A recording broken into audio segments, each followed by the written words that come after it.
When we're talking about a camp, it's not just one asset. We've got multiple assets, and these are all quality assets. Hi, I'm Veronika van Wollen, and I'm joined today with Suzette Ramcharan. Suzette is VP of Corporate Development at Nighthawk Gold Corp, and Nighthawk is listed on the Toronto Stock Exchange under the ticker symbol NHK. Suzette, thank you so much for joining us. How are you? I'm good. Thanks, Veronika. Thank you for having me. Absolutely. We're excited to dive into things. I know investors have a lot of questions for us. They want to know about plans for 2021, what's happening in the share price. You've clearly added new management, VP, and a CEO to the team. Let's get into all of that. But before we do that, for anyone who is new to the story, can you give us a quick overview of who Nighthawk is? Certainly. So Nighthawk is a Canadian exploration company. We have a district-scale land position in the Northwest Territories of Canada. The property is the Indin Lake Gold property, and this was consolidated between 2008 and 2012, culminating with the acquisition of the Colomac Gold project, which is now our flagship asset, and this sits north-central in our land position. We've advanced Colomac to the point we are today. We've got a growing multi-million ounce deposit, and we're looking to advance this towards a PEA stage level project. And then surrounding Colomac, we have numerous gold deposits and showing, which is part of this robust camp that we consolidated. And this ties into the vision that we had for the company when we first started out, was to address the lack of significant discovery in the industry. And so what we're trying to illustrate and what we're trying to put together is that we have all the makings of Canada's next gold camp. I love that. And, to have the makings of Canada's next gold camp, you need to have the right team in place, right? And recently, as of January 1st, if I'm not mistaken, you've added a new CEO and a new VP of exploration. Let's talk about why that's important and the significance. And I'm hearing investors, this chatter of transitioning from a pure exploration company to an exploration development play. So talk to us about the new changes in management. Thanks. It's a good question. And so Dr. Michael Byron, who's been the company's president for a number of years and has been the chief geologist really and VP of exploration since inception. It was sort of his pedigree and brain trust that convinced us that consolidating the land position and setting up shop here was worth our while, again, because of the quality of the land position that we had. So effective January 1st, we have a new CEO. His name is Kayvon Salehi. Kayvon is a professional mining engineer. He has 20 plus years of industry experience. He has experience working in the NWT, as he was most recently with Mountain Province Diamonds. I personally have had the pleasure of working with Kayvon at St. Andrew Goldfields and then again at Kirkland Lake Gold. But he spent his early years, he was originally with FNX Mining, and then he spent his formative years at Lakeshore Gold Corp. They had two assets that they brought into production. So he is a very capable and smart individual, and I think the right guy to lead this company to the next stage that we want to get to. Richard Roy is a professional geologist. He has 30 plus years of experience in industry across 3 continents. He was spent about 10 plus years with Semafo, and then a short stint with Endeavour upon the acquisition of Semafo. And he's been credited with the discovery of 10 different deposits, 5 of which have reached the production phase. So really, really great additions to the team. And just to remind anyone that didn't notice before the end of last year, we also added 2 new individuals to our board of directors. Dan Noon, who's a professional geologist as well, better known for his work with Guyana Goldfields, and Eric Tremblay, who is a professional mining engineer and is currently working with Inferred Resources. So these 2 gentlemen have added to an already strong cast of members on our board of directors. Michael Byron is still staying on the board of directors, so we still have that support level there as we transition these 2 new team members. Our CFO, Michael Leskovic, has been with the company for about 10 years as well. And he and I worked together previously at Gold Eagle Mines. So it's been nice to have a cohesive and aligned team, and we're all really excited to kick 2021 off start. One thing that investors have been asking, and I'm sure you're well aware of this as well, being a VP of corporate development, the share price. right? We're seeing the share price similar to where things were back in March of 2020. And I think investors are either concerned or excited for the opportunity to position themselves. Can you talk to us about the share price and what that means, and as well as the insider buying that I'm seeing with management at these price levels? Yeah, most certainly. I mean, share price is extremely important, and one of the first things that investors are going to look at. So you are going to see that we've been trading at these low levels for quite a bit of time. And I think that's mainly due to the market waiting to see what's next. Even after the share price decline in July on the back of the resource announcement, we were able to raise Canadian $10 million, which is a testament to our supportive shareholders and our strategic partners. So this is still a company that has a lot of support. And the one thing I want to remind investors is the quality of the assets has not changed. And again, we talk about this camp, and we're going to talk about the camp that we're building here throughout the course of this interview, because that really is the unique opportunity that we're providing here, is the ability to own a camp at its very infancy.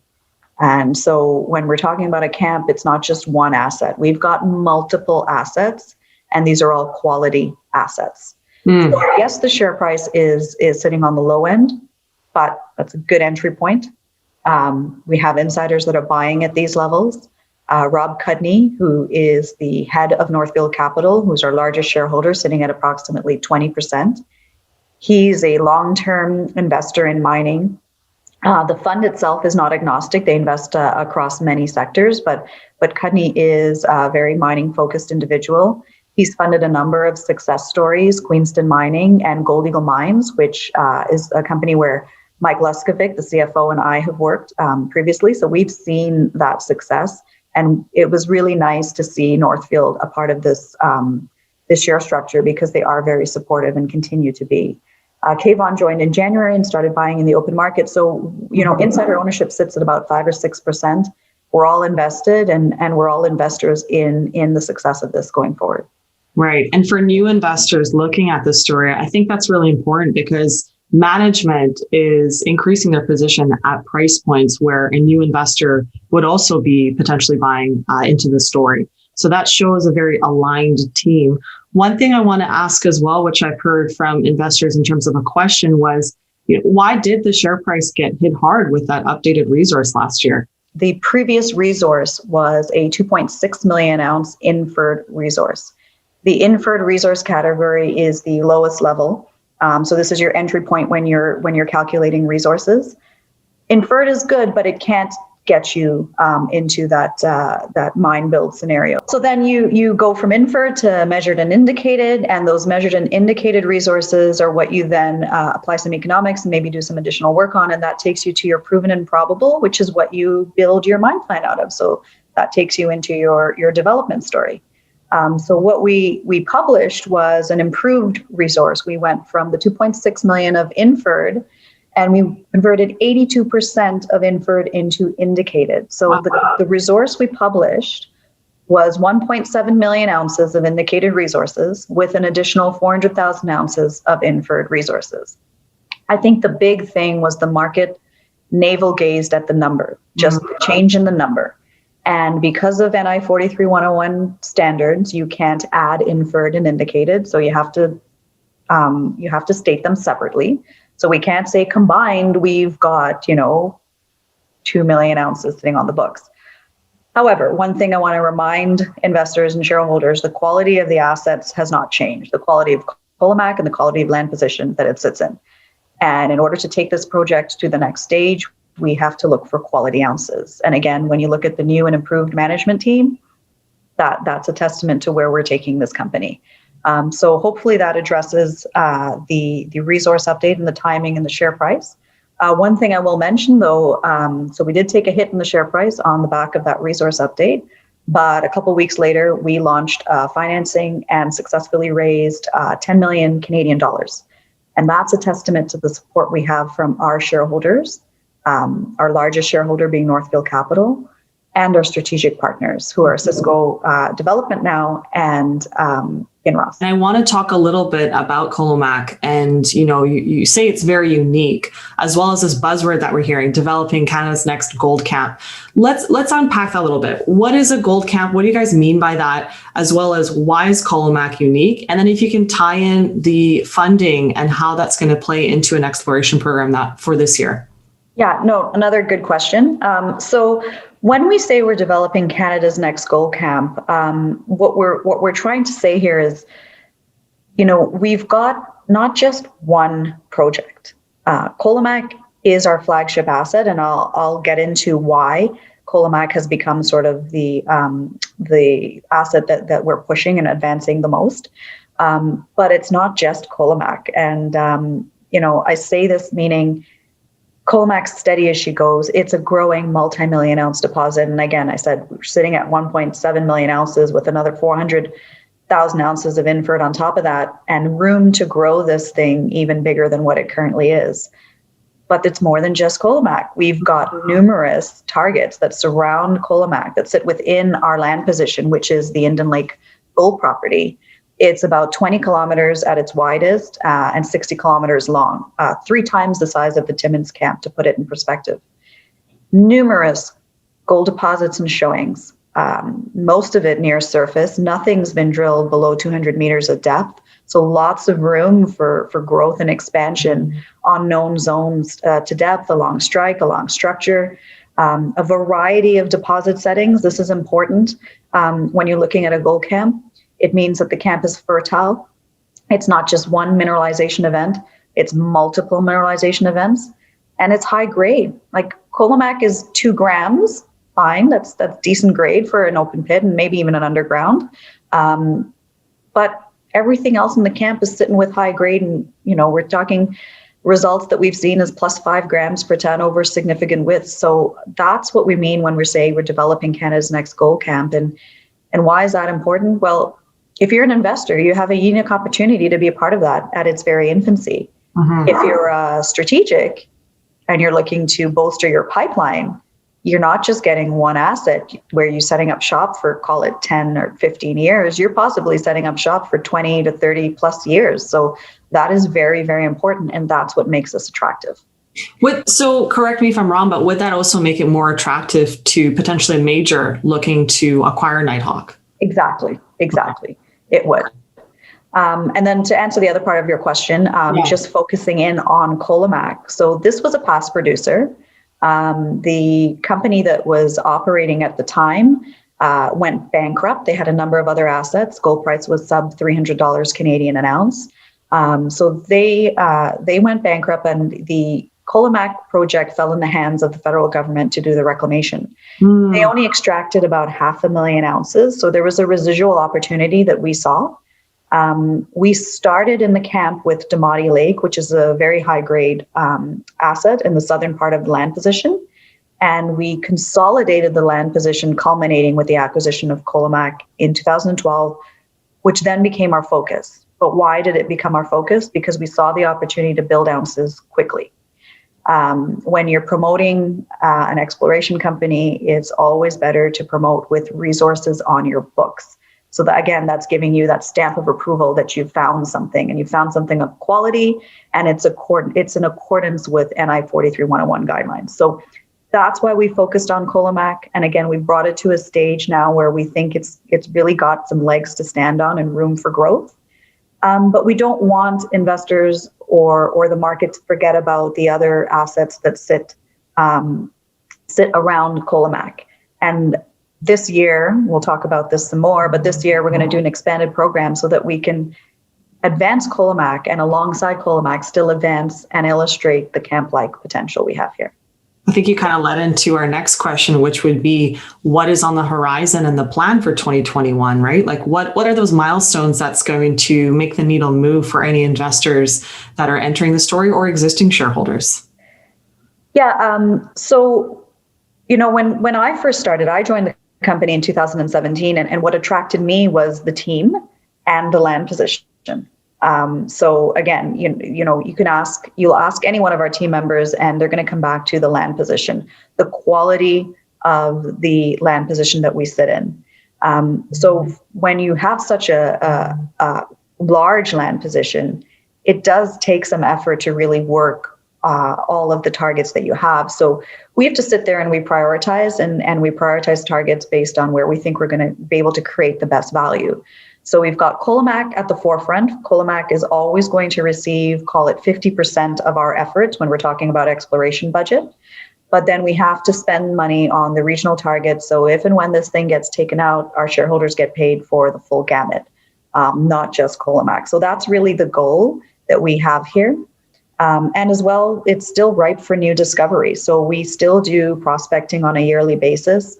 Our field crews go out and they do surface sampling. We do geophysics before we move something up the pipeline towards a drill ready status. So again, this year, what we've planned is, before we shut down the camp last year, we brought in 2 additional drills. So last year we were drilling with 3 drills. So we now have 5 drills sitting on site. And with those 5 drills, we could do upwards of 75,000 meters this year. That's almost double what we've spent in any one of our largest campaigns to date. So we really are pushing the needle because we understand that our shareholders' time value of money, we want to get you that value sooner. And that's really the plan. Yeah, you took the words out of my mouth. I was going to say that, investors don't have a long time horizon, and they want to see results quickly, and they want to see things that are of significance fast. So when I hear a 75,000 meter drill program, that to me is something big, almost like a Cisco would do. And for an explorer like Nighthawk, that's very encouraging for me to see that most of that money raised last year is going back into the ground, not only to explore Colomac, but also the additional assets in the area. Yeah, exactly. And I mean, Cisco's a great example. One of the things that Sean Rusin says is he calls it SUDS. It's shut up and drill stupid. I mean, your value in an exploration company, your value comes from the drill bit. Yeah. When we raise capital, we usually do flow through, majority of it flow through, because all of those dollars have to go into the ground. Mm-hmm. We are sitting at the end of Q3 with about 12.5 million Canadian dollars in the bank. Of that, 8.7 million is flow through dollars, which has to be spent before the end of 2021. And so, you're looking at the majority of your balance sheet going into the ground and for the purpose of creating value. Just to kind of end things off here, I know we talked about a lot, and I want to summarize things for investors, but what's the kind of key thing, maybe key 3 things that you want investors to take away from our conversation?